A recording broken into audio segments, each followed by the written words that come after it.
Здравствуйте! Добро пожаловать в Лисий Бор. Надеюсь, вы приятно проведете время у меня в гостях.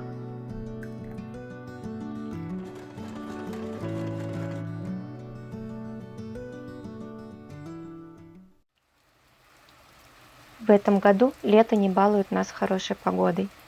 Мрачно, сыро, холодно и самое время утепляться.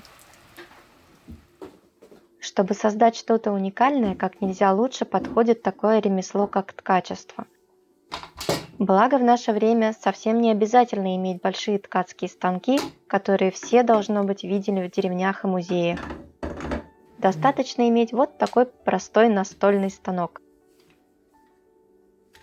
Он не сложен в заправке и работе, и его может освоить каждый. А еще его неоспоримый плюс – разборная конструкция и небольшой размер. Я купила его 5 лет назад, но ткала только 3 раза. Нет, на самом деле чуть больше, но первые попытки, как и в любом начинании, оказались совершенно безуспешными. Но по итогу у меня есть 3 шарфа палантина. Они греют меня зимой, когда я жду мужа с работы, сидя вечером у окошка. И все они по-своему хороши и любимы, но я задумала 4-й. Для ткачества на таком станке достаточно одного берда. С его помощью получается изделие с простым полотняным переплетением. Но я покупала станок с 2 бердами, потому что с самого начала думала, что полотняного переплетения мне будет мало. И однажды я захочу чего-то более сложного. Например, ткать диагональ или ромбики. Вот я и решила, что пора приниматься за то самое более сложное изделие.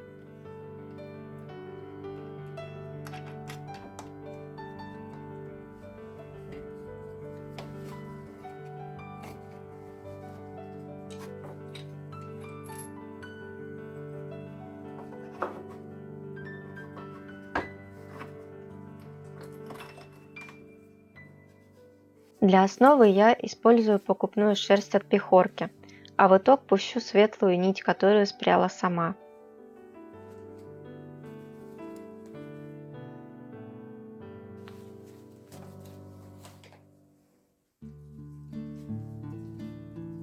Чтобы заправить станок, нужно продеть несколько десятков нитей сквозь прорези берда и ни одну не пропустить.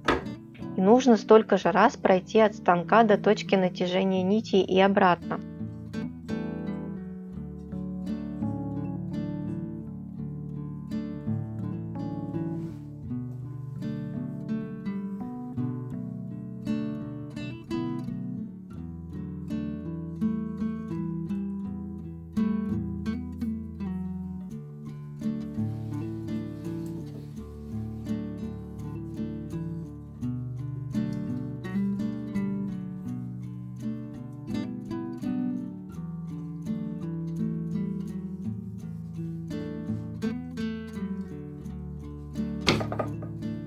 В комплекте к станку шел специальный сновальный колыш, но его можно закрепить только на край стола.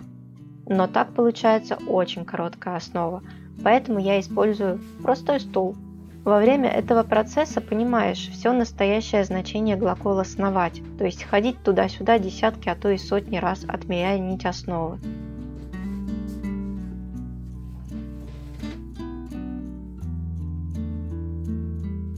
Мой самый нелюбимый этап в ткачестве – это натягивание основы и наматывание ее на вал. Если бы я могла делегировать этот процесс, я бы с удовольствием это сделала.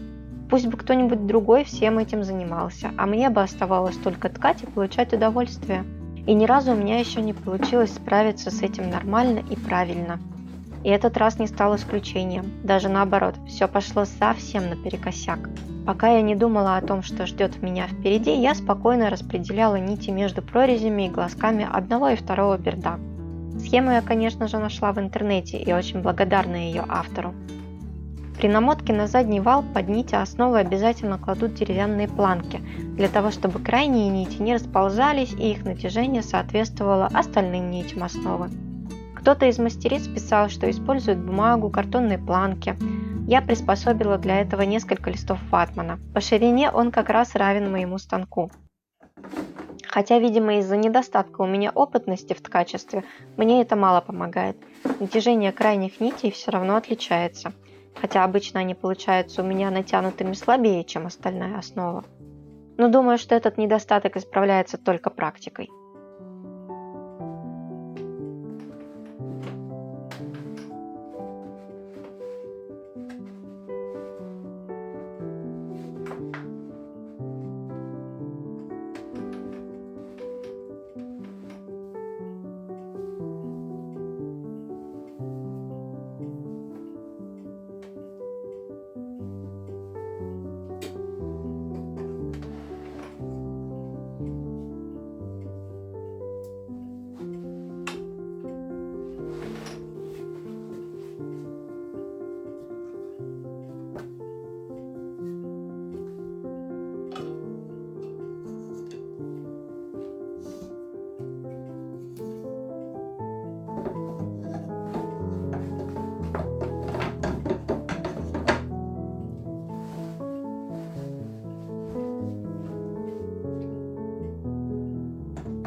Я начала все портить, когда решила попробовать новый для меня способ крепления нитей к переднему валу. В общем-то, так и следует их натягивать при работе за этим станком. Но затем я решила пойти еще дальше и накрутить нити на передний вал, а затем снова на задний, потому что где-то когда-то много лет назад мне попался такой совет на просторах интернета с пометкой, что это поможет выровнять натяжение нитей. Но когда я все это проделала, оказалось, что несколько крайних нитей застряли между станиной и задним валом, все запуталось, а когда мне показалось, что я их распутала и снова начала крутить валы, оказалось, что все гораздо хуже. В итоге у меня порвались 2 нити с каждого края. Отсюда я сделала один вывод. Пробовать новое – это прекрасно, но не в этом случае. В ткачестве лучше использовать проверенные методы, которые точно помогут хорошо натянуть основу без происшествий. Поэтому пришлось все размотать и натянуть заново. И уже не отходить от привычного сценария.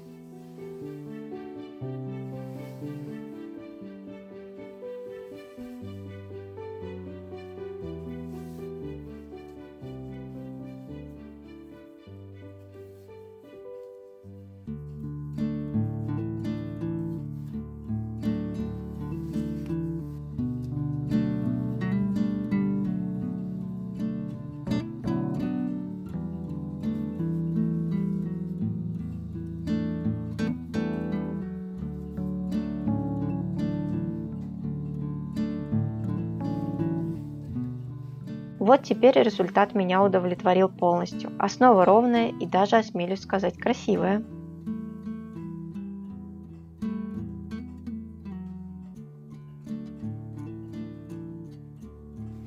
Первые несколько рядов обычно прокладывают каким-нибудь другим материалом, толстыми нитками, веревочками или чем-то еще. Это нужно для выравнивания всех нитей. Я решила использовать остатки ниток основы.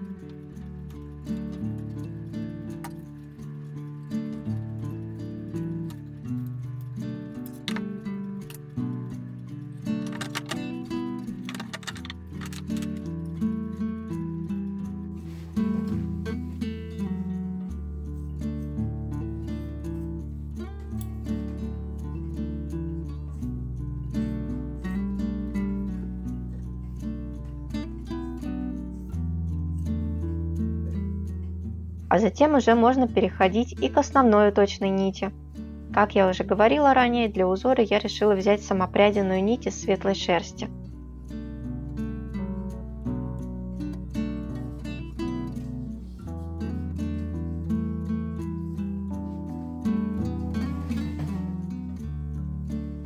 И вот теперь начинается самый интересный процесс.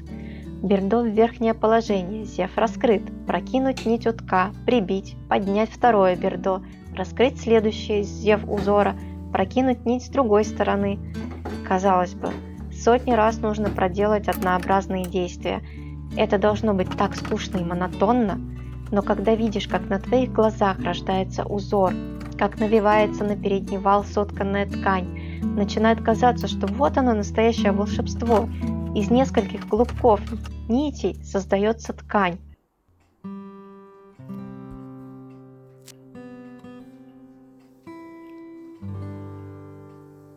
Конечно, в процессе случается всякое.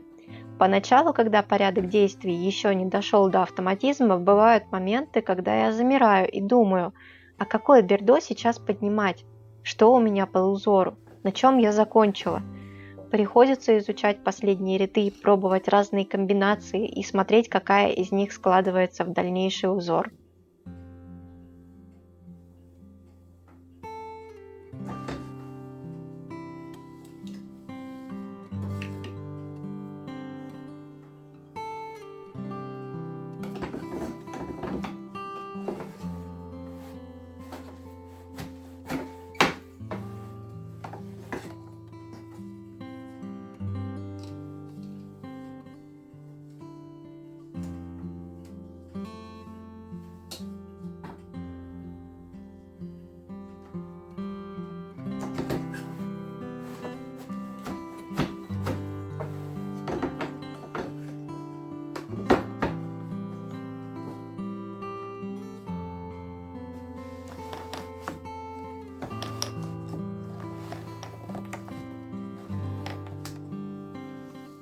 Когда все соткано, самое время закрепить нити основы, которые остались. В самом начале своего ткацкого пути я подсмотрела у кого-то из мастериц этот способ. В общем-то, это простой шов, который используется при вышивании мережкой. И так мне это пришлось по душе, что я на всех палантинах его использую. И я точно знаю, что ничего не распустится.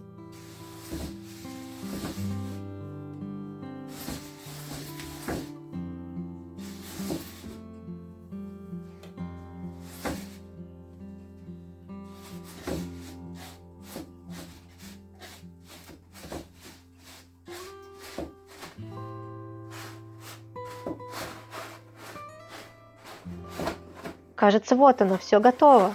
Работа снята со станка, и ее уже можно подержать в руках, рассмотреть. И хочется немедленно закутаться. Но впереди еще несколько заключительных этапов.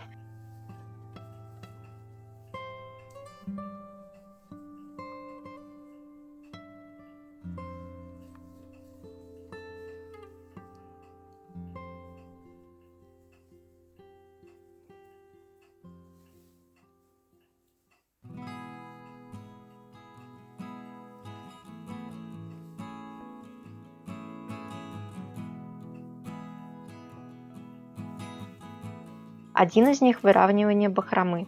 Чтобы подрезать ее более-менее ровно, я прикладываю к краю шарфа книгу и отрезаю по ней.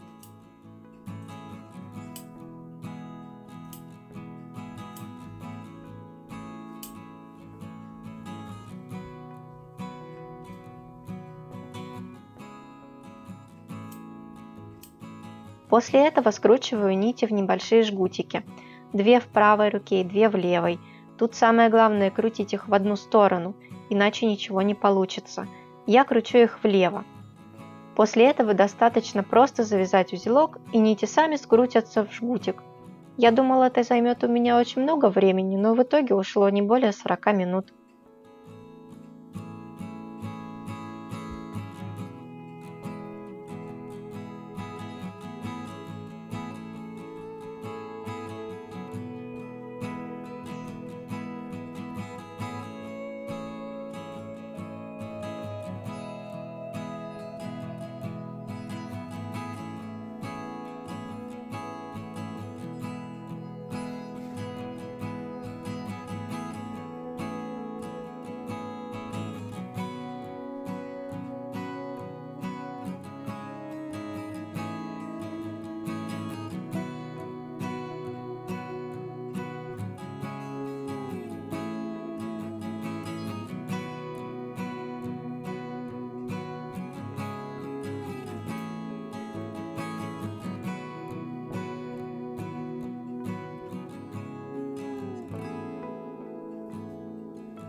Последним этапом стала легкая стирка в слабом мыльном растворе.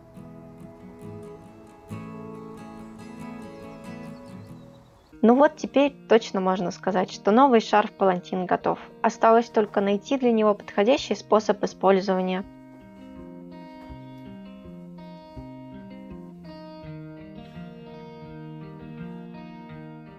Оглядываясь на проделанную работу, я понимаю, что не рассказала и половины из того, что хотела рассказать. Но я надеюсь, что вы приятно провели время в Лисьем Бору. До новых встреч и благодарю за просмотр!